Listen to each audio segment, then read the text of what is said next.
Shalom God Lovers. Pagi hari ini sebelum kita sama-sama mendengarkan firman Tuhan dan melanjutkan aktivitas kita, mari kita naikkan satu pujian untuk Dia. Kita rindu menyenangkan Dia dan mengenal Dia lebih dalam. Bapakku rindu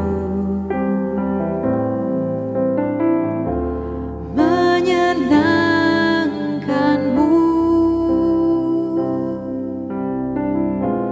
hajarku lebih dalam untuk mengenalmu.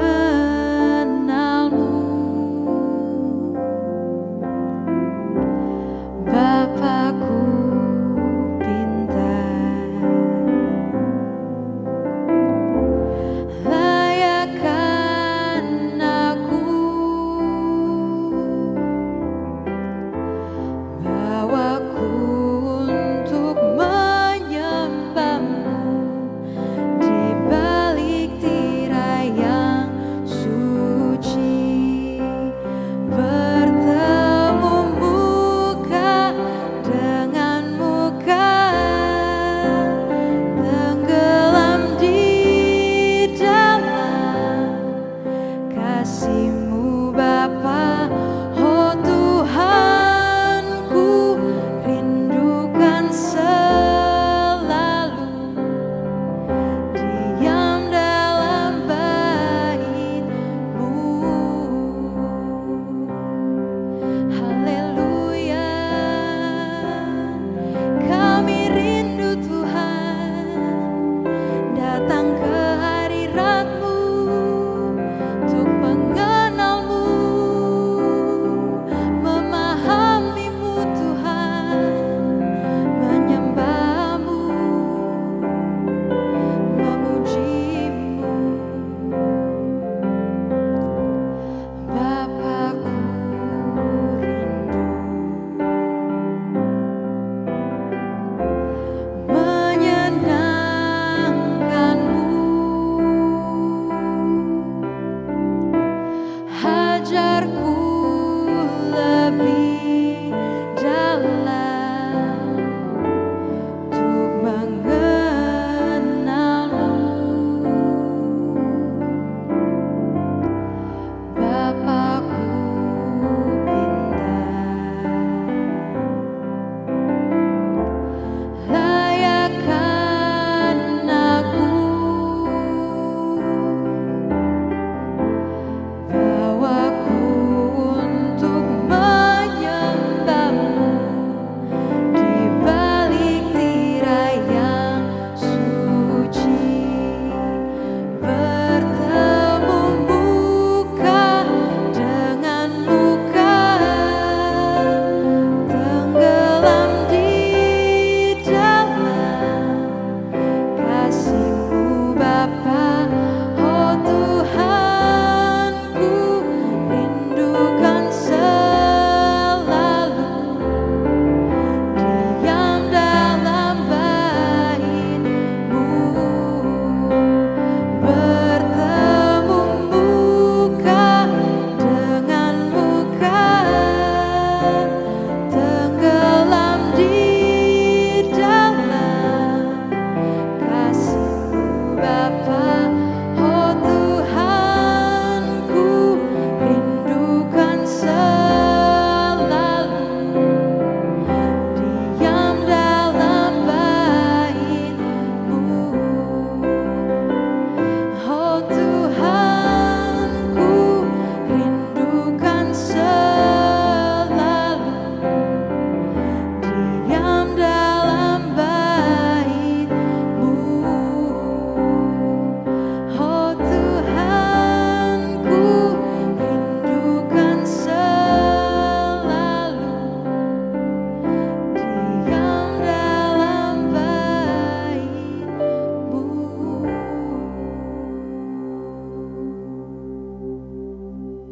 Shalom, God Lovers. Selamat pagi. Apa kabar? Saya berharap kita semua tetap semangat, ya. Dan kita kembali dalam program Words from Heaven.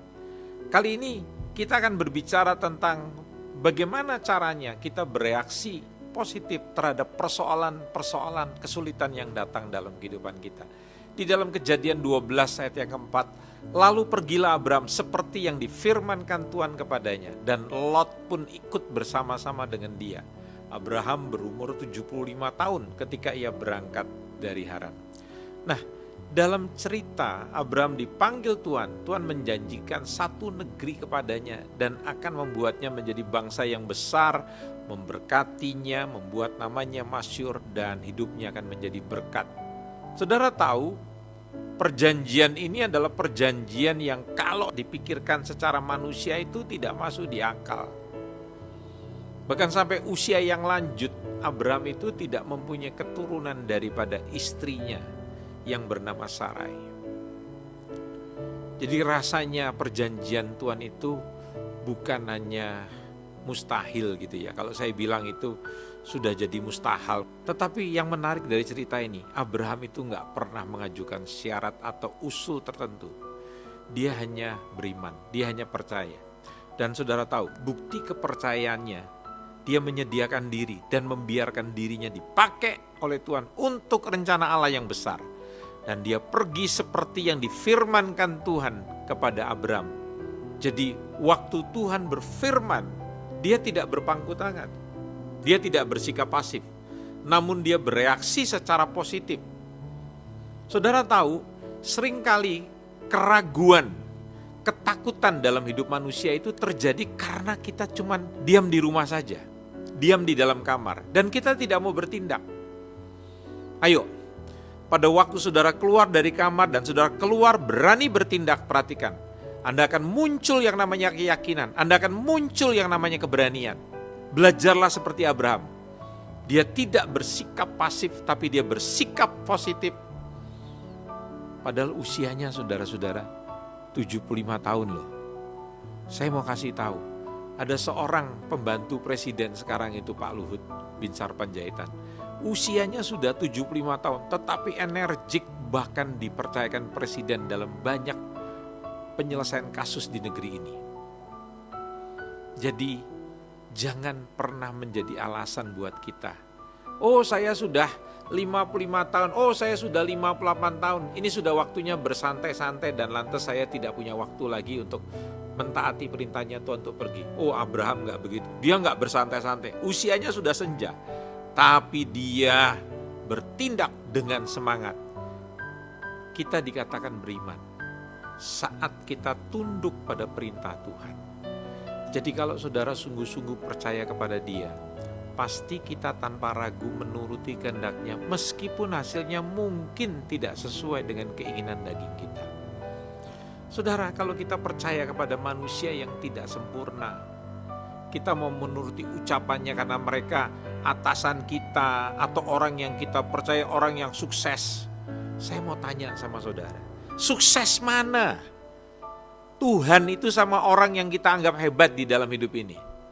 Kok Anda bisa taat, Anda bisa manut, bisa nurut sama orang-orang yang Anda anggap sukses? Kenapa Anda gak taat sama Tuhan yang memiliki segala sesuatu? Coba belajar taat sama Tuhan. Percaya kepada Tuhan bukan di bibir saja, tapi saudara buktikan dengan reaksi yang positif terhadap perintahnya. Bahkan saya melihat tatkala dia diperlakukan tidak baik oleh keponakannya, oleh Lot. Lot itu begitu serakah. Seharusnya dia santun, dia sopan, dia punya etika. Karena pamannya yang telah membuat dia juga berhasil, dia mempersilahkan pada pamannya. Tetapi dia, apa kalau orang Jawa bilang, geragas, rakus, serakah. Dia memilih bagian yang paling baik dan dia memberikan kepada pamannya yang begitu baik pada dia, padang gurun yang luas. Tetapi saudara tahu, yang dilihat oleh manusia itu cuman yang dilihat secara kasat mata. Tetapi firman mengatakan, Lot tidak tahu bahwa daerah yang dipilihnya penuh dengan orang-orang jahat. Saudara, lihat Abraham.